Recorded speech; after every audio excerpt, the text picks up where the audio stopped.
Hello बच्चों, आज हम फिर जो है क्लास 10th के सामाजिक विज्ञान के महत्वपूर्ण बहुविकल्पी प्रश्न लेकर आए जो 2024 के लिए 2024 में बहुत ज़्यादा इम्पोर्टेंट होने वाला है।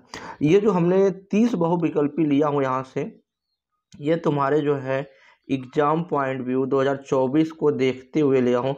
जान जाओगे दोस्तों, ये जो क्वेश्चन है तुम्हारा 2024 में पूछेगा और तुम ये वीडियो देख ले रहे हो तो तुम्हारा जो 70 नंबर बन रहा है यहाँ से 70 में कम से कम तुम्हारा 30 नंबर जो है यहाँ से बहुविकल्पी से फिक्स हो जाएगा और 30 नंबर तुमको स्कूल से मिलेगा, वो 60 नंबर हो गया। और तुम कम से कम जो है 20-25 नंबर तो ला ही सकते हो तुम जो है अपने लॉन्ग क्वेश्चन में, जिससे तुम्हारा कुल 80-85 नंबर बनेगा।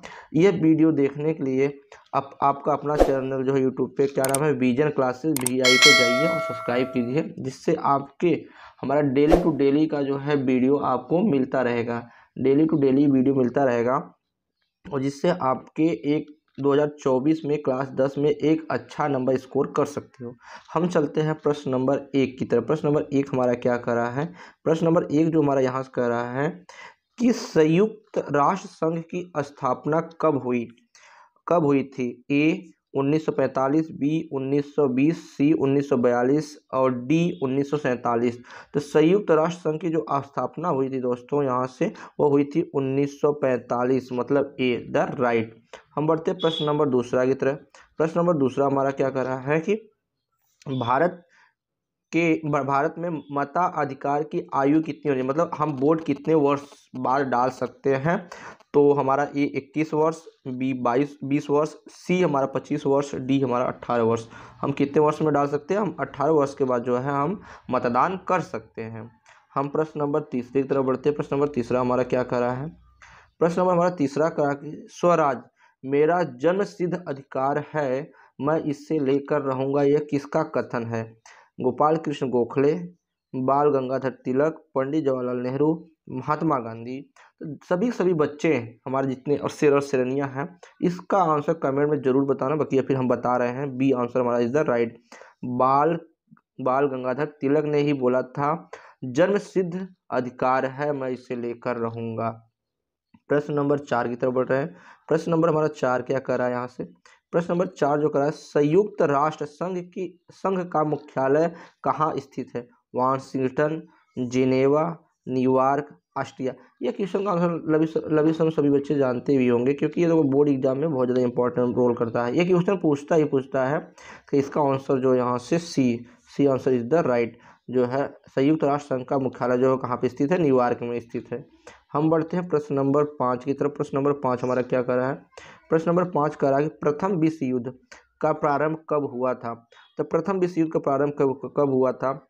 ए 1914, बी 1939, सी वर्ष 1919, डी वर्ष 1942। तो यहाँ पे जो प्रथम विश्व युद्ध का जो मुख्यालय हुआ था 1914 ईस्वी में, मतलब 5वां के ए राइट। हम बढ़ते हैं प्रश्न नंबर 6वें की तरफ। प्रश्न नंबर 6वां हमारा क्या कह रहा है कि भारत छोड़ो आंदोलन किसने प्रारंभ किया था, मतलब भारत छोड़ो आंदोलन किसने प्रारंभ किया था। ए गोपाल कृष्ण गोखले, बी गंगाधर तिलक, सी सुभाष चंद्र बोस, डी महात्मा गांधी। तो भारत छोड़ो आंदोलन जो चलाया था वो महात्मा गांधी के द्वारा चलाया गया था, option D is the right. हम बढ़ते हैं प्रश्न नंबर जो है 7 की तरफ। प्रश्न नंबर हमारा 7 क्या कर रहा है यहाँ से, प्रश्न नंबर 7 हमारा क्या है, निम्नलिखित में से कौन सा एक व्यक्ति एक संभावित साधन है। क्या है, एक संभावित संसाधन है। यहाँ से एक संभावित संसाधन है, ए कोयला, बी पेट्रोलियम, सी पवन ऊर्जा, डी जो है बॉक्साइट। कौन सा एक यहाँ एक संभावित संसाधन है। तो यहाँ 7वां का जो है पवन ऊर्जा जो है एक संभावित संसाधन है।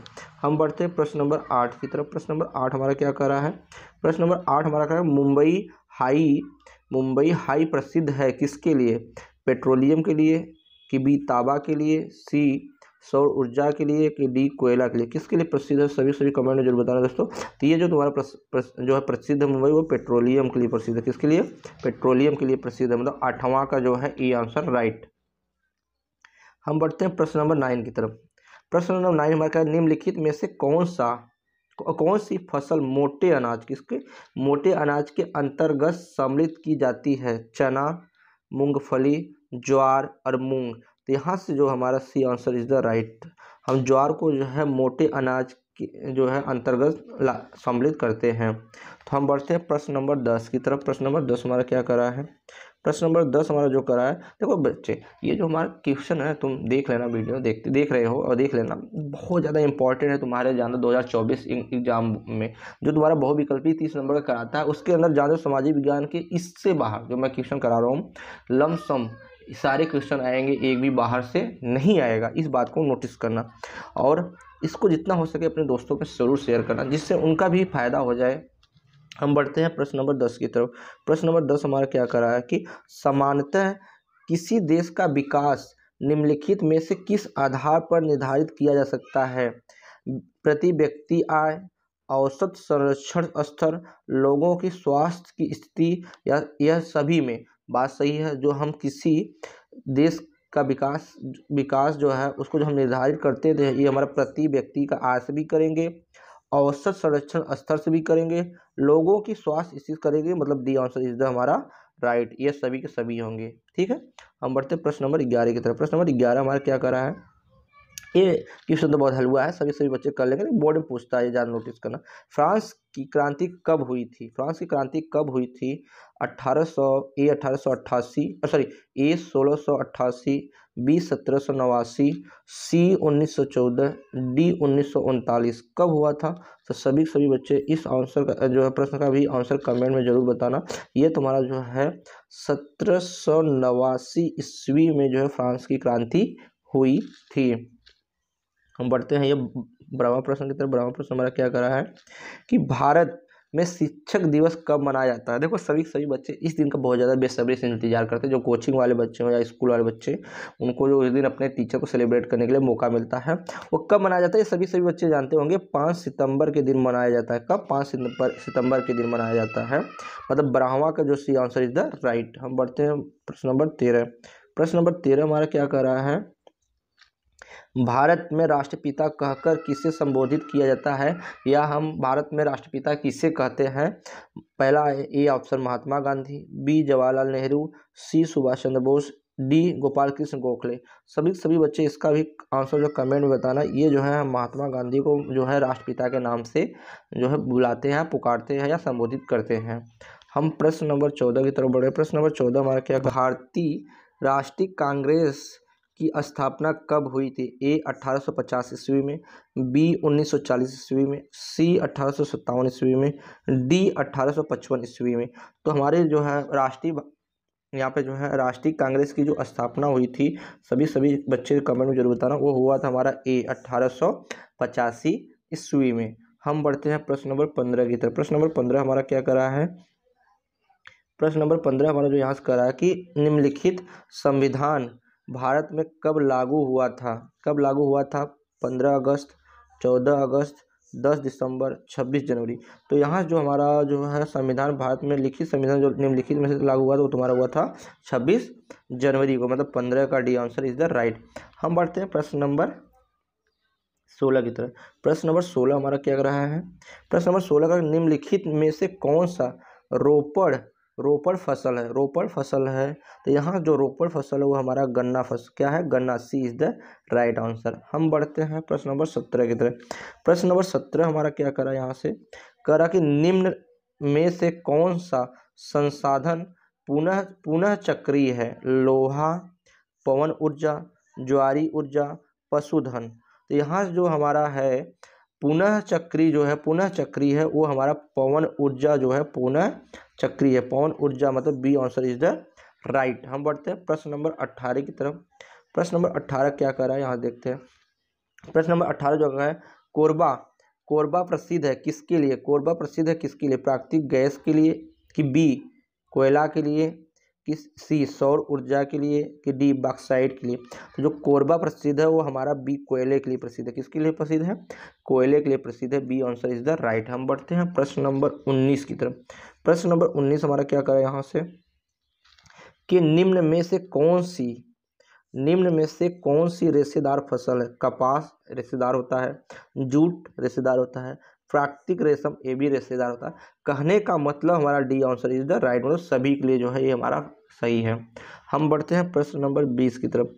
प्रश्न नंबर 20 हमारा क्या कर रहा है यहाँ से, प्रश्न नंबर 20 का निम्न पड़ोसी देशों से मानव विकास के लिहाज से किस देश की स्थिति भारत से बेहतर है? ए बांग्लादेश, बी श्रीलंका, सी नेपाल, डी पाकिस्तान। तो यहाँ से जो आंसर हमारा क्या होगा, तो हमारा जो है C answer is the right, C हमारा जो है भारत से बेहतरीन है लिहाज में। हम बढ़ते हैं प्रश्न नंबर 21 की तरफ। प्रश्न नंबर क्या, ऑटो बिस्मार्क का संबंध किस देश से है? A Italy, B Germany, C France, D Britain.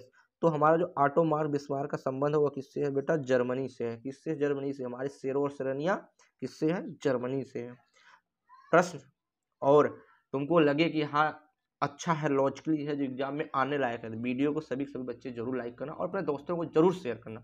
हम डेली टू डेली जो है तुम्हारे क्लास 10 का जितने सब्जेक्ट है सबका बहुविकल्पी प्रश्न जरूर लेके आएंगे और हमारा जो नोटिफिकेशन आपको जरूर मिलेगा, जिससे आप बोर्ड एग्जाम में एक अच्छा नंबर स्कोर कर सकते हैं। हम बढ़ते हैं प्रश्न नंबर 22 की तरफ। प्रश्न नंबर 22 क्या करा है, देखो ये प्रश्न नंबर भी 22 बहुत ज़्यादा इंपॉर्टेंट है, इस बार को नोटिस करना, बहुत ज़्यादा इंपॉर्टेंट है ये प्रश्न। निम्नलिखित में से किस 1871 ईस्वी में जर्मनी का प्रथम सम्राट किसको घोषित किया गया था, मतलब किसको बनाया गया था 1800 जो है 71 ईस्वी में? विलियम प्रथम, विलियम द्वितीय, सी जो है फ्रेड रिज को बनाया गया था, या डी या फ्रेड रिड चतुर्थ को बनाया गया था? तो यहाँ 1871 ईस्वी में जर्मनी के जो प्रथम सम्राट को घोषित किया गया था वो तुम्हारे थे विलियम प्रथम थे। कौन थे? विलियम प्रथम थे, मतलब 22वां के आंसर इज द राइट। हम बढ़ते हैं प्रश्न नंबर 23 की तरफ। प्रश्न नंबर 23 हमारा क्या कह रहा है यहाँ से, 1789 ईस्वी में फ्रांस के किस प्रकार का राज्य था, मतलब 1789 में जो फ्रांस था वो किस प्रकार का राज्य था? असीमित राजतंत्र था, कि बी सीमित राजतंत्र था, कि सी प्रजातंत्र था, कि डी गणतंत्र था? तो जो 1789 ईस्वी में जो फ्रांस का राज्य था वो असीमित राजतंत्र था। क्या था?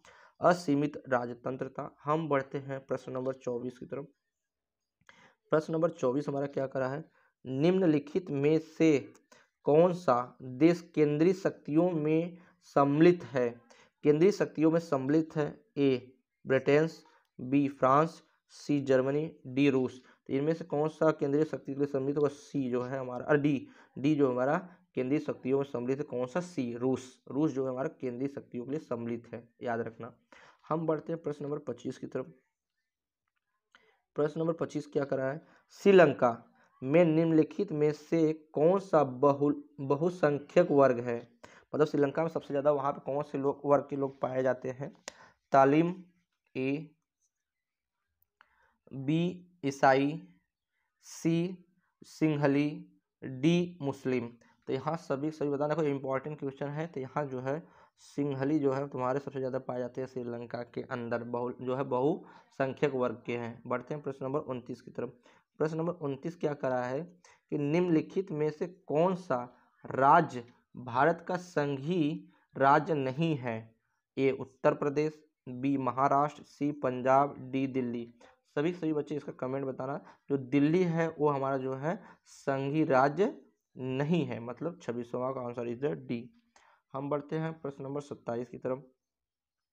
प्रश्न नंबर 27 हमारा क्या कर रहा है कि पंजाब में भूमि निम्नीकरण का निम्नलिखित में से प्रमुख कारण है? क्या है? गहन खेती, बी अधिक सिंचाई, सी वनोन्मूलन, सी अति पशुचारण। तो यहाँ जो है हरियाणा में जो है पानी की बहुत ज़्यादा होती है, मतलब अधिक सिंचाई होती है, वहाँ पानी की बहुत ज़्यादा आवश्यकता होती है हरियाणा में। हम बढ़ते हैं प्रश्न नंबर जो है 28 की तरफ। प्रश्न नंबर 28 जो हमारा यहाँ से कह रहा है कि निम्न में से कौन सा एक व्यक्तिगत संसाधन नहीं है? ए बागान, बी चारागाह, सी भूमि, डी जो है खनिज संसाधन। यहाँ से कौन सा हमारा व्यक्तिगत संसाधन नहीं है? सभी बच्चे इस प्रश्न का भी आंसर कमेंट में जरूर बताना, हमारी जितनी शेरों श्रेणियाँ हैं, जिससे तुमको एक अनुभव, एक एफर्ट होगा कि हमारा कितना जो है सामाजिक विज्ञान के प्रश्न जो बहुविकल्पी प्रश्न तैयार हो गए। तो अभी ये देखने में कम से कम 30 प्रश्न में तुमको तो 15 प्रश्न ऐसे ही तैयार हो जाएंगे, और 15 एक दो बार और देख लो पूरा तैयार हो जाएंगे, जिससे तुम एक अच्छा नंबर स्कोर कर सकते हो बोर्ड एग्जाम में। ठीक है, तो जो यहाँ से तुम्हारा 28वां में है, मतलब व्यक्तिगत संसाधन जो है वो कौन सा नहीं है, तो वो तुम्हारा है खनिज। क्या है? खनिज संसाधन तुम्हारा व्यक्तिगत संसाधन नहीं है। हम बढ़ते हैं प्रश्न नंबर 29 की तरफ। प्रश्न नंबर 29 हमारा क्या कर रहा है कि निम्न में से कौन सा मिट्टी कपास की खेती के लिए उत्तम मानी जाती है? जलोढ़ मिट्टी, लाल मिट्टी, काली मिट्टी, लेटराइट मिट्टी। किसके लिए मानी जाती है? काली मिट्टी के लिए, जो हमारा कपास की खेती के लिए माना जाता है। ठीक है, हम बढ़ते हैं प्रश्न नंबर 30 की तरफ। प्रश्न नंबर 30 हमारा क्या करा है? प्रश्न नंबर जो 30 करा कि हेमेटाइट का संबंध किस खनिज से है? तांबा, बॉक्साइट, सोना, लौह नहीं लौह है। क्या है? लौह है।